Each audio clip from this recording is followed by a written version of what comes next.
Yeah, really, something that really kind of stuck out to me, I feel like would speak to a lot of people.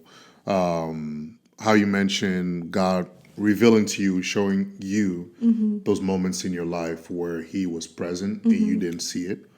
I feel like that's something that everyone can relate to because we always feel like we're left alone. Like, God, where are you? Where were you? This, and this, and this. But there's moments where He's there. We just so stuck in our own little place where we just can't see Him. Yeah. We don't recognize the things that He's doing. So I guess if you could encourage people a little bit more, like specifically towards that. Definitely. I don't think silence necessarily equates to absence. God is not absent just because you can't, quote unquote, hear Him or see Him moving. Often at times, God is orchestrating stuff behind the scenes.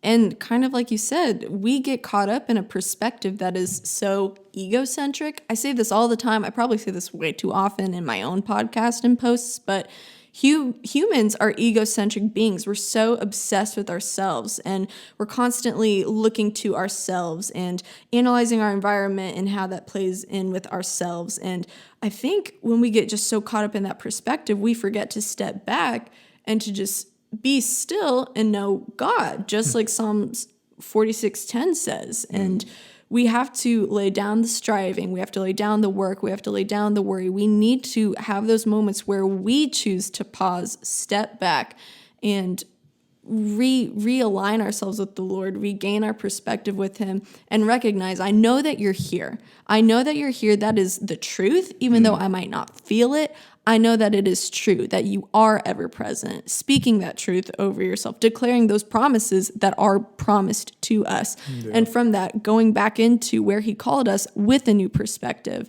I think just by doing that one thing, it can really change how we go about our day to day and seeing God move or the Spirit moving in us through peace, through patience, through the fruits of the Spirit and those things.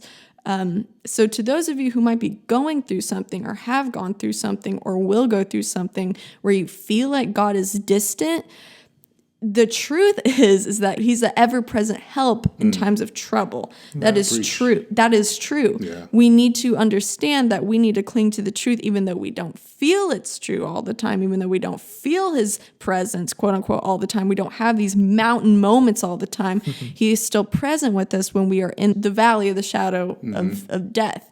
He's still with us in those places because He will not abandon us. We have to understand those true statements and cling on to them as hope because that's what's going to get us through it. It's hope in Him, and He's faithful. At the end of the day, if I can emphasize any characteristic of God, it's that He's faithful. And He's not going to go back on His promises. He's not going to go back on His covenant with you. Hello. That would totally throw God in the trash can if He were to do that. He would be a liar if he didn't keep His promises. That's not who He is. God doesn't lie. He's faithful. He's going to be with you. He's going to pursue you. He's going to lead you. He's going to guide you.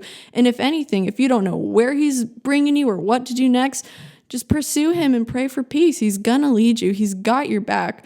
And often at times His no's are a lot more clearer than His yeses. So take that nugget as well. She's preaching right now. Keep going. No. We gotta keep going with the program. But don't lose hope. Honestly, cling to His faithfulness and get in the Word. Because that's a testament to who He is and still is in your own life. So